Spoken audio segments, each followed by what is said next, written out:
You know what's interesting about the place I've moved to? It is along the Bible Belt.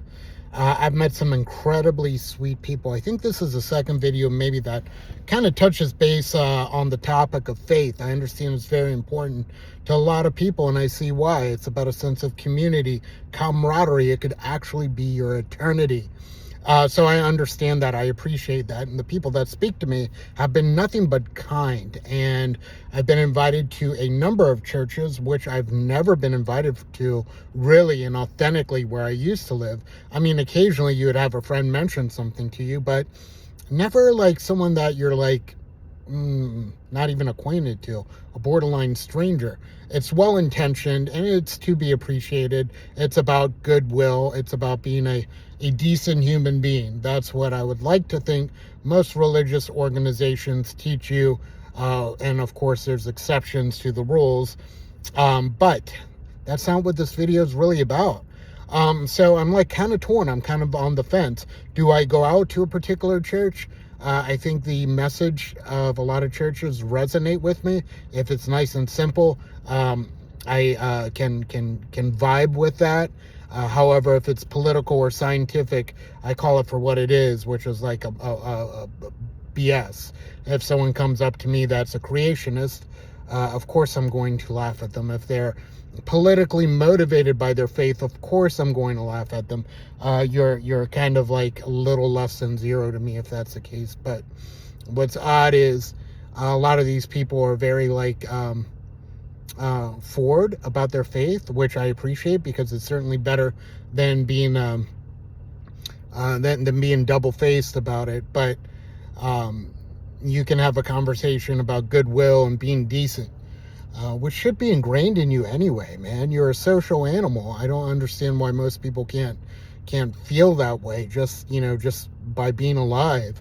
But I guess some people need to be reminded because they've got mental problems or something like that. And then there's like the other half of it, right? Like, how did we come to be, so on, etc. And I don't think you need religion for that. I think the story of like how we potentially came to be is far more enthralling. Again, I'm not a scientist. I'm a layman. I don't have the answers. I'm not illuminating at all whatsoever, but I do have a basic grasp on biology, and it makes tremendous sense to me in that way. But I was wondering, man, do you need to be reminded that your eternal life is either like going to be good or bad based on deeds, whether they be good or bad, or if you put your eggs in one basket and just believe in seek redemption through Christ, right? Which is both like comforting and horrifying, because if it's good deeds, I'd like to think the majority of people overall are pretty good. Even if they aren't good to their fellow man, they tend to do some sweet things for their offspring and family and so forth. But the people that just think that the Christ figure is the only way to redemption, it's a little worrisome because say if that is indeed the case and you get up there and you see you have ancestors and relatives, even now, especially in America, you have relatives that live in other countries that are probably not religious or worship something else entirely and you don't even know it. What happens to them? Are they damned? And then secondly, like, how do you think about that? How are you joyful if you know that great, like, third removed uncle Simeon from Egypt is an eternal hellfire?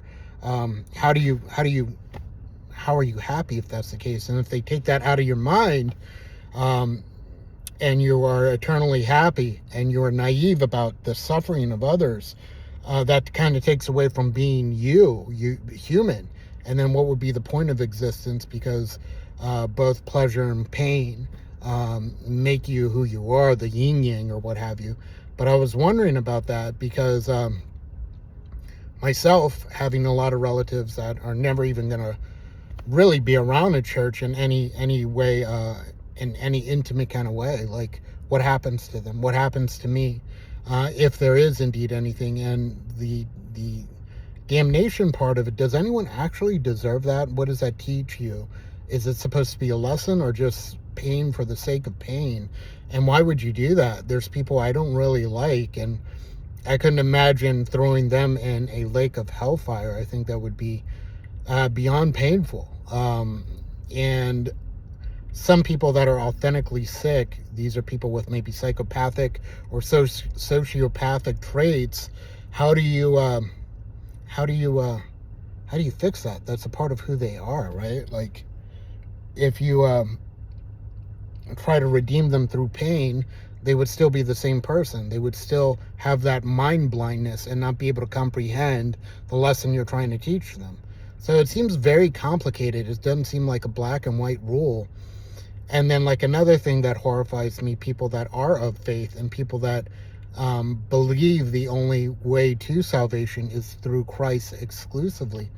I imagine a lot of them do good deeds because they're decent, good people, but what I've seen a couple times is people do whatever they want. They typically do good for their family, and they exclude and look down and stand upon the backs of others with the knowledge that they will be forgiven at the end of the day. And I think this is the second time I made this point, and that is horrifying. I look at a sibling of mine who has married someone who's very religious, and she has excluded herself from the majority of my family, and she has kind of surrounded him, and he's kind of withdrawn from certain members of the family. And one thing they are, I've noticed, is very, very religious. And it seems like she feels she can get away with whatever she wants if she just points to the Christ person at the end of the day and say, hey, remember your promise, right? And that's, like, disgusting to me. Not that she's a horrible person, but she's not a very good one. I also saw this with a coworker as well at work. She would do very well, I would note, for her church, for her kid, and for her boyfriend. And outside of that, like, she really probably didn't care if your career was ruined. She probably didn't care if your significant other left you. Like, this is coworker to coworker, someone I spend a lot of time with. She probably didn't care much about anything. Outside of that, you were either on her team or you were just like, it was nothing. It was not a big deal because she knew at the end of the day she had the answer. And if you would have asked her, because sometimes she would talk about it, hey, as long as I'm good with the man upstairs, I am A-okay. And that's, like, again, something I kind of concern myself with. It doesn't really seem fair to maybe the person who's agnostic because they don't know any better and lived a decent life and they're suffering or something along those lines. And, like, I guess the other thing that bothers me, and these are points that I'm sure are not original by any means and are talked about and answered a lot better by other people, but assuming there is something.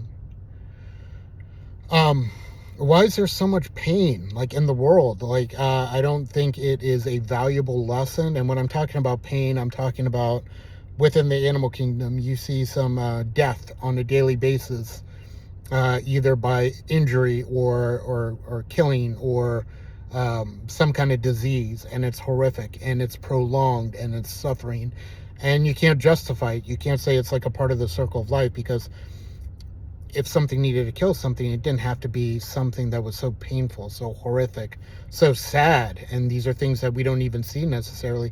Likewise for humans. I come from a third world country, and you see a lot more tragedy in those countries, especially on an industrial level. So you see accidents quite often, whether they be automobile accidents or accidents at work. It's just a fact of the matter, and this is, like, worldwide. We don't have it as safe in the United States, and we still see it here as well. So, like, what's the point of that? And you know, it's like, what's the point if you have a young one and God forbid something happens to them? Some people do come out of that like a better understanding human beings, but you don't need that to happen and teach you that particular lesson, is my point. You don't need to see all of this pain. You don't need to see all of this evil. So is God omnipotent? Is he all-knowing, all-controlling, or is he incompetent, or is he indifferent? Which one is it? I need answers to this. And like, I hope one day I can have a civilized conversation with somebody who might be able to like offer these information, because it is certainly easy. It comes from an easy place if you're in the United States to think God serves you. I spoke to someone the other day. God gave her a way out of her addiction. God found her the love of her life. God gave her her kids. God gave her the foundation that she does not really have to worry about much of anything. And that I envied. And if that the point was she was making for me is, if I do the same things, I will reap the same rewards as her. And that may be the case. And if that happens, I would definitely give testimony to that, but it may not be the case. And I certainly see a lot of people who have giving their lives to a higher power and haven't received a reward in this life, at least. So with that, guys, nothing to like look down on anybody, but it was just like something I observed in this very interesting religious culture I'm like now born into. Hope you have a great day.